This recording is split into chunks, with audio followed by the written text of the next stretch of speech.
Você tem o hábito de observar a si mesmo?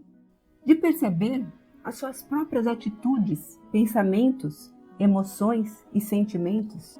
Você se sente capaz de entender tudo o que se passa aí dentro de você?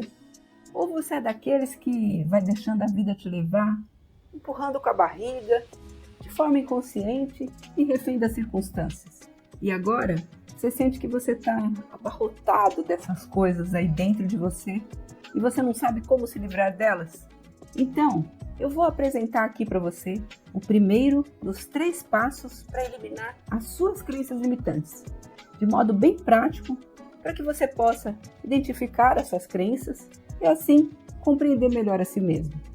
E com isso, você possa viver de forma mais plena, de acordo com os seus valores, sem conflito com as pessoas, realizar os seus sonhos e atingir as metas e os objetivos que você deseja, sem a interferência dessas crenças.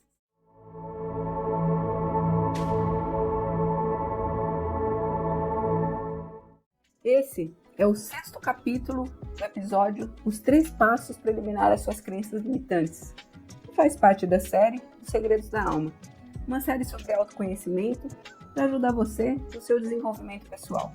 E se você quiser saber mais sobre a série, é só você procurar o link das playlists que está aí na descrição para poder assistir os outros vídeos.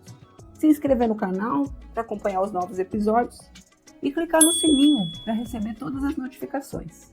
Antes de começar, eu aproveito para te lembrar de dar aquele like iluminado, de se inscrever no canal se você for novo por aqui e de deixar aí nos comentários as suas impressões, dúvidas, sugestões de novos temas que você gostaria de ver aqui no canal. Eu lembro que a sua participação é muito importante para nós sabermos se isso está ajudando você. Uma simples figurinha que você deixa aí nos comentários já nos dá uma ideia de se o conteúdo está sendo realmente útil para você e nos motiva a fazer mais conteúdos como esse. Ou então, a direcionar o canal para novos conteúdos que sejam mais interessantes para você.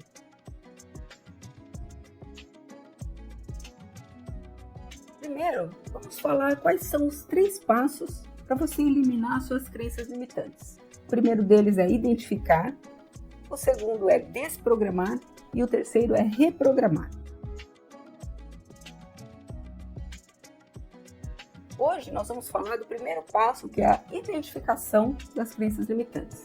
Afinal, como é que você pode saber que você tem mesmo alguma crença limitante? Isso é fácil. É só observar se tem questões na sua vida que se repetem indefinidamente e você nunca consegue resolver. Por exemplo, você sempre atrai certos tipos de pessoas e relacionamentos que não são bons para você. Ou você sempre atrai certas situações que são desagradáveis para você. Ou então você não consegue se livrar de determinados hábitos que te incomodam. Ou você sempre fracassa quando você tenta ultrapassar algum limite. Outro exemplo, você gostaria de ser uma pessoa diferente do que você é hoje, mas você sente que não tem forças para mudar. Então, esses são alguns sinais piscantes que podem ser causados pelas crenças limitantes. Vamos ver então alguns exemplos comuns de crenças limitantes para você comparar e ver se você tem algum deles. Minha família é culpada por tudo o que me acontece, então eu não posso fazer nada. Nesse caso, você atribui a culpa de toda a situação da sua vida à sua família, à sua mãe, seu pai, seus irmãos. E isso impede você de corrigir o problema, porque ele não está nas suas mãos. Você pensa que a sua família é quem tem que resolver o seu problema. Mas eu te digo, mesmo que a sua família faça tudo para te ajudar, o problema não vai ser resolvido, porque ele continua na sua cabeça e você nem vai perceber o esforço que a tua família está fazendo para te ajudar. E vai continuar culpando eles repetidamente. E vai acabar se acomodando nessa crença, se sentindo incapaz de resolver os seus próprios problemas. Uma outra crença: todos têm que me aceitar como eu sou. Esse é um modo de pensar que vem lá da adolescência, uma fase em que a gente está buscando autoafirmação, em que nós queremos ser aceito por todos. É uma forma de você parecer uma pessoa única e especial. Então, nós precisamos exagerar na autenticidade, que muitas vezes nós nem temos realmente, para parecer que nós somos uma pessoa respeitável e aceitável. Só que esse comportamento, ele que pode acabar se tornando algo impositivo e até incomodar as outras pessoas. Às vezes a pessoa que tem esse comportamento, ela se torna até agressiva para forçar as outras pessoas a aceitarem ela como ela é, ou como ela acha que ela é. Quando na verdade ela nem é bem daquele jeito. Tudo que ela quer é atenção, carinho e ser alguém especial. Quando a pessoa relaxa com isso, só então é que ela vai se tornar autêntica e verdadeira. Uma outra crença. Eu nasci assim, eu vivi assim, eu sou mesmo assim, vou ser sempre assim. É a síndrome de Gabriela. Esse comportamento ele é parecido com o anterior, mas não pela autenticidade, e sim pela inércia ou pela preguiça mesmo. Simplesmente a pessoa continua sendo daquele jeito sempre, mesmo ela sendo feliz, que nenhum esforço vai fazer com que ela mude, e ela acaba procurando algum subterfúgio, alguma fuga da realidade para ela não ter que se confrontar consigo mesma. É um conformismo que mantém a pessoa estacionada. Imagina o seguinte, que a nossa vida ela é como se fosse uma viagem da origem A até o destino B, e que nós estamos sempre na estrada, em movimento, e o nosso grande objetivo é chegar ao ponto B. Mas no caminho tem uns postos de gasolina e tem uns hotéis para a gente passar a noite. Essas pessoas com a síndrome de Gabriela, elas se esquecem da viagem, se esquecem do objetivo e param ali no estacionamento, no posto de gasolina. Ficam ali para sempre, sem chegar a lugar nenhum. Outro exemplo, meu irmão ou a minha irmã é melhor do que eu. Essa é a crença da comparação e da competição. É terrível porque a pessoa não consegue ver valor em si mesma. Ela tem sempre que se comparar a alguém que é melhor do que ela. Ou que ela acha que é melhor do que ela, nem sempre é. E tudo que ela precisa é ser melhor do que ela mesma e não melhor do que outra pessoa. Outra crença. Ninguém me ama, ninguém me quer, ninguém me chama de meu amor. É a síndrome do Nelson Gonçalves. Talvez vocês nem conheçam o Nelson Gonçalves. Ele é das antigas. Essa é a crença da carência extrema. No começo, a carência pode até se justificar devido a um pai ou a uma mãe relapsa. Mas com o tempo, a pessoa se acostuma e às vezes ela até aprende a tirar proveito das circunstâncias, usando o vitimismo como uma forma de atrair a atenção e o afeto das pessoas, quando tudo que a pessoa precisa é amor. Mas o que ela consegue provavelmente não é o amor das pessoas. Porque para ela ser amada, ela precisa primeiro amar a si mesma. É o amor dela que ela precisa primeiro, para depois ter o amor das outras pessoas. Outra crença. Ninguém tem paciência comigo. É a síndrome do Chaves. Esse todo mundo conhece. Essa é outra crença que vem da carência. Mas essa pessoa é do tipo que erra muito em tudo que ela faz. Ela é confusa, atrapalhada, desajeitada. Ela quer chamar atenção. E ela usa essa confusão que ela cria para atrair as pessoas. Com o tempo, ela passa mesmo a acreditar que ela é atrapalhada e ela deixa de prestar atenção, ela deixa de fazer as coisas com capricho porque ela percebe uma vantagem naquele comportamento disfuncional. Eu sempre me lembro de uma coisa bem importante que o mestre Osho dizia. Se a pessoa se mantém em alguma situação negativa, é porque ela está sempre obtendo alguma vantagem daquela situação. Se ela não tivesse uma vantagem, ela com certeza já teria saído daquela situação. Então, se a pessoa não presta atenção e faz as coisas de qualquer jeito, parecendo desajeitada, é porque ela talvez esteja atraindo a atenção das pessoas com essa atitude. Mesmo que seja uma atenção negativa que ela atrai. É aquela história, falem mal, mas falem de mim. Outra crença, eu nasci pobre e eu não tive oportunidades. Essa é a crença mais comum sobre dinheiro. Mas pensa comigo, se eu nasci pobre, aliás eu nasci pobre, mas em um país livre, que não tem um sistema de castas, então eu posso progredir. Se eu nasci no interior, minha família é muito simples, ninguém estudou, mas eu cresci e pude ir para a cidade, onde tem escolas. Se eu nasci e eu cresci numa comunidade, mas eu posso estudar, posso trabalhar, posso viver e crescer com o meu trabalho. Então por que a pessoa pensa que ela não tem oportunidades? Porque ela fechou os olhos para as oportunidades. Elas estavam ali o tempo todo. A cada passo que a pessoa dava, ela tropeçava na oportunidade. Porque os olhos dela estavam fechados. Oportunidade não é nascer em berço de ouro, é nascer na pobreza e garimpar o ouro. Sim, isso tem um custo, que é abrir os olhos para poder enxergar o ouro que está lá no meio das pedras. As pedras, elas são as dificuldades, os obstáculos, são as tentativas e erros. Mas com o tempo e o esforço, nós vamos nos tornando cada vez melhores em aproveitar as oportunidades, até que o ouro brilhe para nós. Enfim, tem muitos outros exemplos de crenças limitantes que nós poderemos ficar aqui horas a fio falando, sem fim. Mulher é sexo frágil, seria a síndrome da Rita Lee, né? Aquela música. Homem não chora, seria a síndrome do Frejá.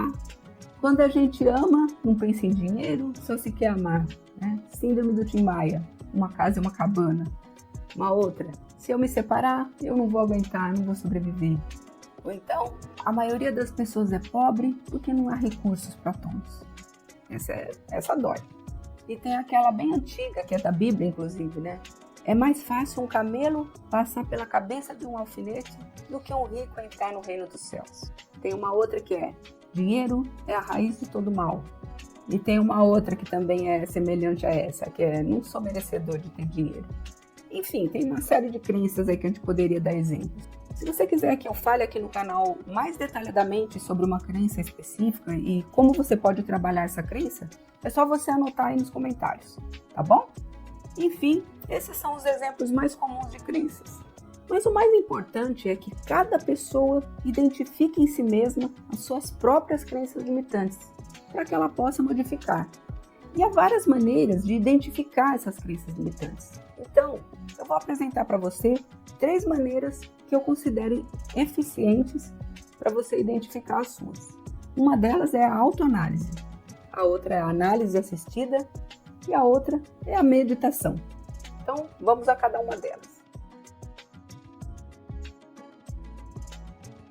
A autoanálise é uma técnica bastante efetiva que funciona como uma espécie de catarse. Você pode fazer isso sozinho e de forma consciente, sem depender de ninguém. Essa autoanálise, ela tem 2 etapas, o autorretrato e a autobiografia. A primeira etapa é você fazer um autorretrato, ou seja, anotar tudo que você pensa sobre você mesmo, suas principais características, seus princípios, seus valores. Por exemplo, eu sou uma pessoa honesta, não gosto de enrolação, sou prática e eficiente, sou carenta e vivo bem com isso. Eu procuro ter disciplina e cumprir as minhas obrigações. Não gosto muito de convivência com pessoas, prefiro mais o silêncio. Valorizo mais pessoas que sejam honestas e corretas nas atitudes e valorizo mais as atitudes do que as palavras. Esse seria um exemplo. Depois de você ter esse autorretrato, você pode passar para a segunda etapa, que é a sua autobiografia. Ou seja, você vai contar a história da sua vida, recuperar por meio de lembranças todas as histórias que você viveu que foram importantes para você poder refletir sobre essas histórias. Você vai se lembrar dos acontecimentos que marcaram mais a sua vida, mas não só isso. Vai se lembrar principalmente de todas as pessoas com quem você conviveu que foram referenciais importantes na sua vida. É muito bom você fazer isso de uma forma cronológica, para que você consiga organizar os fatos e as influências que você recebeu, tanto das situações quanto das pessoas ao longo do tempo. Por fim, você vai avaliar esse seu autorretrato e essa sua autobiografia, procurando as ligações que tem entre o seu jeito de ser, a sua personalidade, com os acontecimentos e as pessoas que influenciaram a sua vida e que influenciaram você a ser como você é hoje. Então, provavelmente você vai perceber que puxou a sua mãe na maior parte das suas características, puxou o seu pai em algumas outras, ou vice-versa. Essa análise ela vai te ajudar a identificar quais são as crenças que você tem. Normalmente você vai perceber na sua história aquilo que é mais relevante para você e que são os fundamentos da sua personalidade.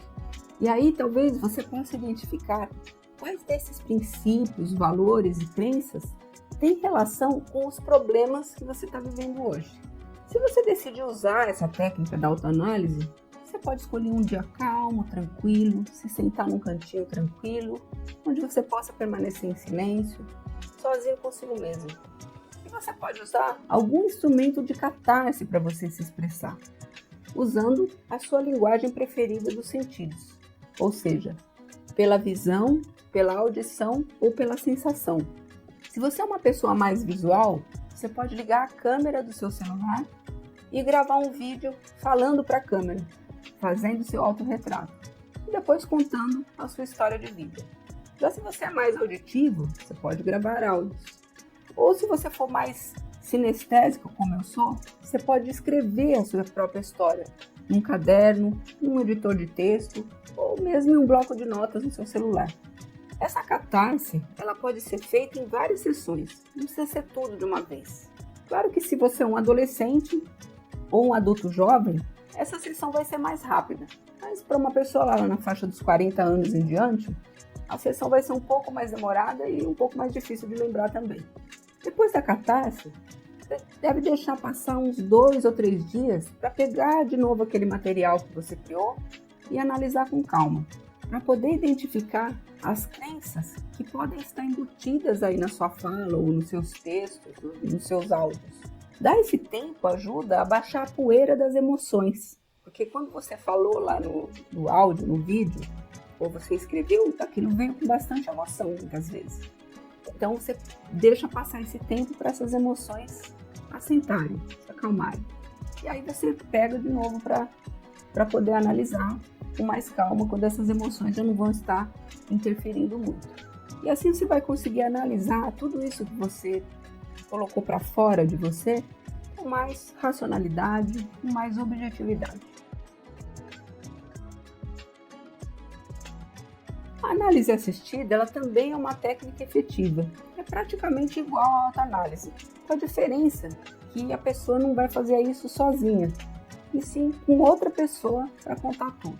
Essa outra pessoa pode ser um terapeuta, um familiar, um amigo. E a análise assistida, ela também envolve 2 etapas, com a diferença que vai ter um interlocutor, que seria o autorretrato e a autobiografia. A diferença principal dessa técnica é o interlocutor. E ter alguém para contar pode ser uma coisa boa ou ruim, dependendo muito do temperamento e da personalidade da pessoa que está contando. Tem pessoas que têm preferência em fazer as coisas de forma mais autônoma, mais autodidata. Então essa primeira técnica da autoanálise acaba sendo melhor. Mas tem pessoas que preferem fazer as coisas com a ajuda de outras pessoas. Então a técnica assistida acaba sendo melhor. Essa técnica assistida, ela pode ser boa também porque a outra pessoa pode fazer perguntas importantes e estimular as lembranças.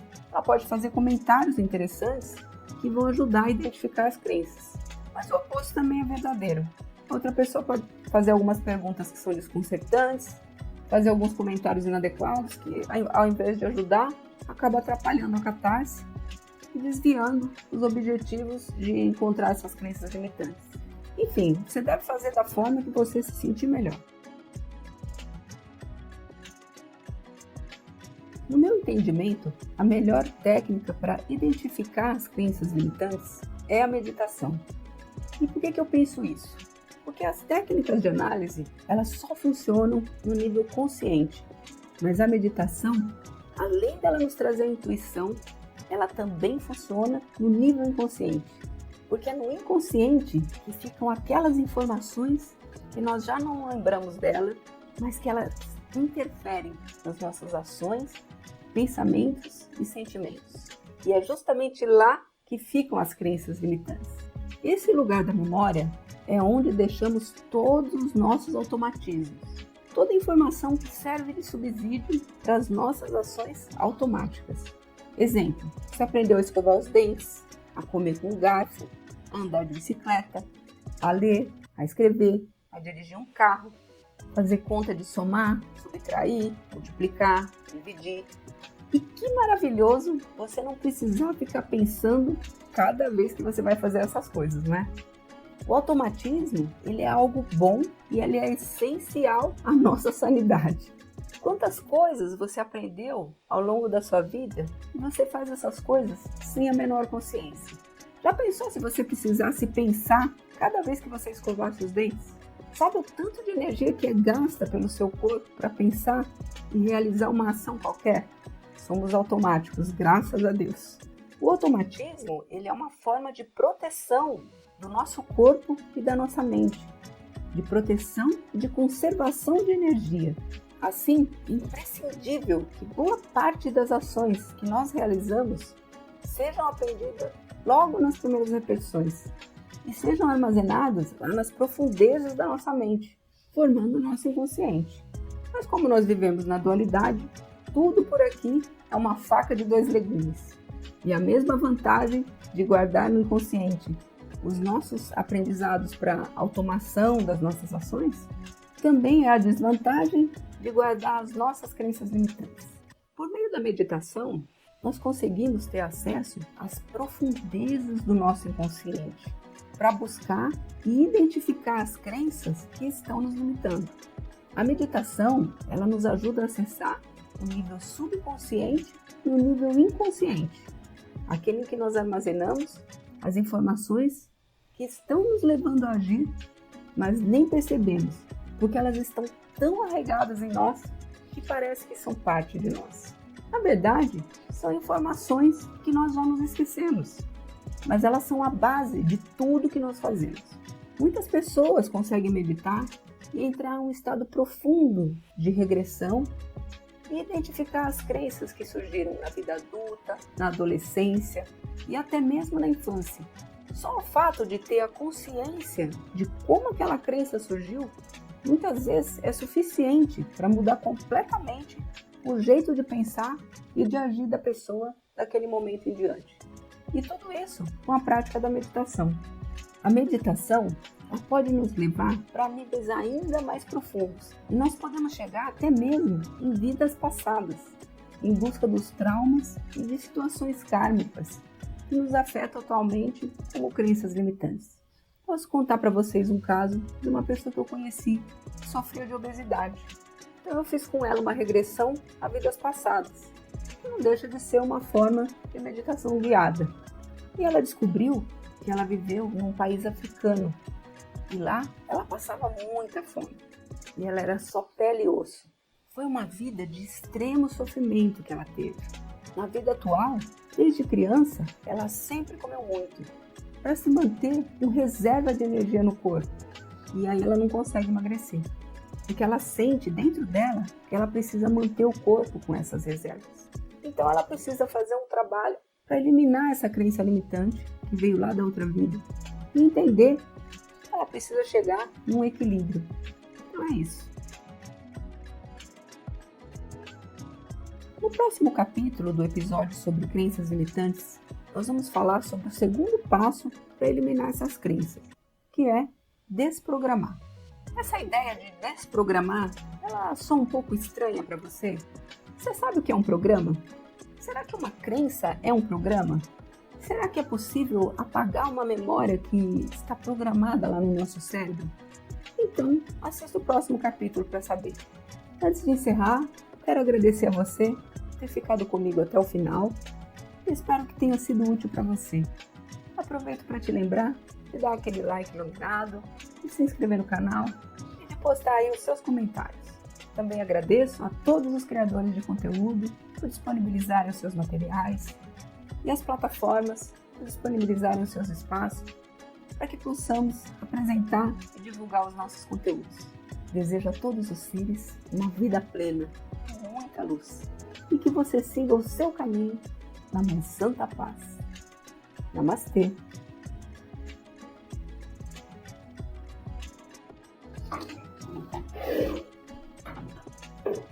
Uma parada para o cafezinho.